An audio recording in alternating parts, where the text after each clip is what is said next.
fourth and final hour.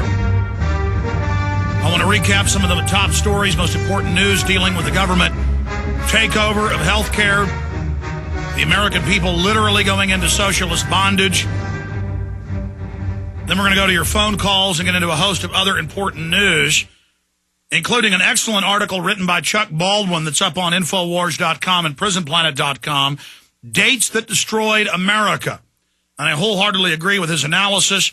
We're going to break that down towards the end of the broadcast today. U.S. Senate passes reconciliation bill and sends it back to the U.S. House. Meanwhile, Barack Obama is challenging Republicans, saying, quote, go for it. Obama tells GOP on health repeal.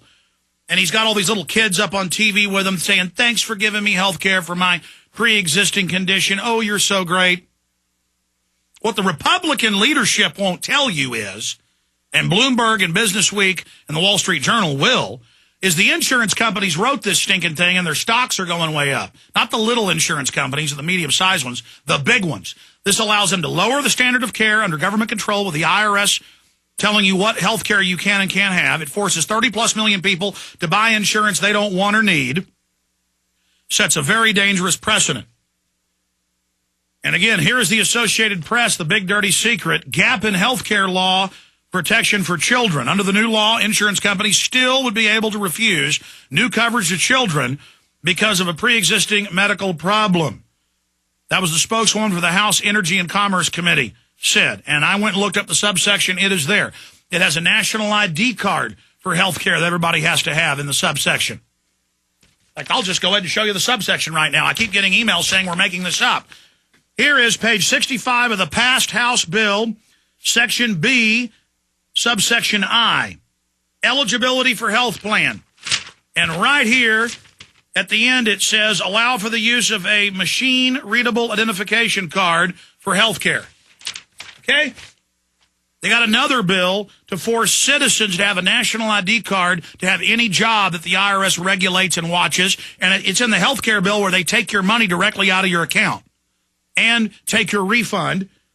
And here's the Associated Press. U.S. citizens may need national ID cards to work if bill passes.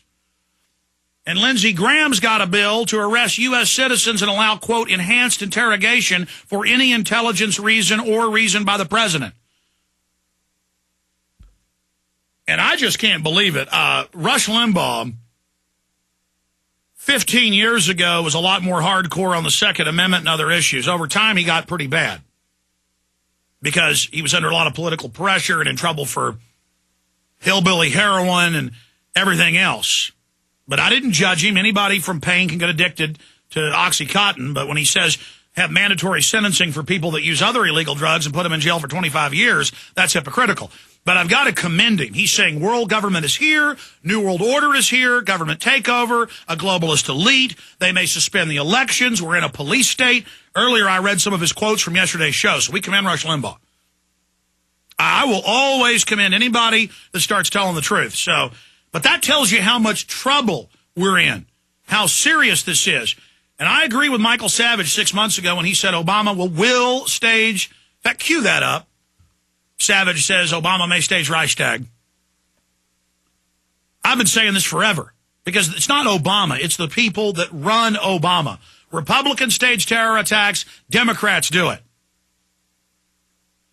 And they're really starting to get scared of the American people because they know we're waking up. And continuing with the health bill, this is out of Politico. Okay? Politico.com. Health bill exempt top Hill staff. Not all the members of the House or not all their staffers. The Democratic leadership, the leadership of all the committees, they are exempt from having to be part of the health bill. Here is the PrisonPlanet.com article by Steve Watson that details it even more and has the subsection of the bill, page 158. Loophole exempts Washington insiders from Obamacare. It's not just members of the House. It's other special groups. The Sergeant of Arms, Obama, and others. You can see some of my doodling there. That's the problem with printing these articles out for PrisonPlanet.tv viewers. Long before I simulcast the radio show with live webcams, I would doodle on articles, so you get to see my doodling for people that aren't just listening on the radio. So that is a very, very important area of this legislation. You know, I don't know if I'm going to get to this, if I'm going to have time, but it's up on Infowars.com. War criminal Bush demonstrates his contempt for humanity. And Kurt Nemo wrote this article. But it's worse than what Kurt even puts in the story. It shows Bush, George W. with Clinton, another criminal, in Haiti, and Bill Clinton shaking all the Haitians' hands, and a Haitian reaches out to Bush and he shakes his hand. And it's not that Bush wipes his hand off. The guy may have had something on his hand. Bush acts like he's patting Clinton on the arm, and Clinton turns around, but he's rubbing the sweat or the snot or whatever it is off on Clinton's arm. And it just shows, if you know psychology, how sadistic and psychopathic and sociopathic Bush is, that even a former president of the U.S., one of his peers, he reaches over like he's being his friend, but he goes, ugh, and starts wiping it off on him.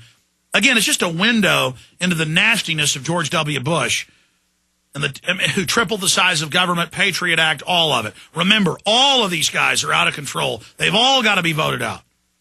That's why the Republican Party's going after Rand Paul in Kentucky, who's 10 points ahead. They've got the head of elections in the state running against him, and the ethics board says he is allowed, for the first time ever. Every state has laws that the ballot counters, the people running the ballots, can't be on the ballot. Well, they don't care now. So it doesn't matter if Rand Paul's 10 points ahead. If we don't make a big deal out of this, he's not going to win. And that's going to send shockwaves across the country. The Republican Party, the mainline neocons have said, we've got to beat Rand Paul. They've written editorials. Or real grassroots is going to take over and our party's over. Your party is over, scum. It's not just Democrats that are going to get voted out. Lindsey Graham needs to be out of there. He's a nightmare. He supports the carbon tax that will kill what's left of our economy. Now, in other news, Osama bin Laden in tape threatens to kill Americans. And in the Reuters and AP articles, it then admits, we don't know if this is really him. They just put out more fake tapes to scare everybody. Now, on the police state front, listen to this article. Cops in New Jersey town gives keys to homes. We have already the government watching kids at home with their government laptops. We already have cameras going into school showers and locker rooms all over the country. We already have the Houston police chief last year proposing cameras in everybody's homes. Franklin Township police set up realtor-like lock boxes so officers can respond immediately to emergencies. And they're just showing up saying, this is what you use on your door now. Oklahoma passed a law you can't have burglar bars on your house so the criminal government can break in, and so can the criminals. It's a novel program designed to improve the safety of senior citizens in New Jersey. And we now see these reports about cops try people's doors to see if they're open. They have knock and talk. They come and knock on your door and say, can we see if your guns are legal? And then now in Boston, they just force their way in. The program would allow police quick access into a home to help anyone having a medical emergency without having to break down the door. And this is just the total domestication. And I'm going to talk about that coming up at the bottom of the hour. I mean, here's Fox News. Should government regulate what we eat? And it says the feds are announcing they're going to put taxes on food, salt, grease, and then surveil everything you're doing. Let's jam in a few phone calls in these next few segments. I'm going to go back into the news. Let's talk to Fred in Iowa. Fred, you're on the air. Howdy, Alex. Welcome. I've been calling into the major talk radio station here in Iowa for the last 2.5 years. In the last few days, I've seen a major turnaround. How long that will last, I don't know. But the hosts are asking the candidates for Congress and the Senate really the tough questions, like the kind of questions you would ask. And I would suggest, or strongly suggest to your listeners, that don't give up, because I know what it does to get overwhelmed at times, to call into these talk radio shows and be civil, but keep punching away to try to get the message in. Exactly. Let me add this, Fred. People always say, what are the solutions? All we're giving people is solutions. Have grand juries start criminal investigations of all the payoffs to get this bill passed. In fact, I saw a story about that in the news today. They're looking at criminal investigations over giving senators' family members jobs to vote. In fact, I forgot that article. It's not in my stack. It was on Drudge. Print that for me, please.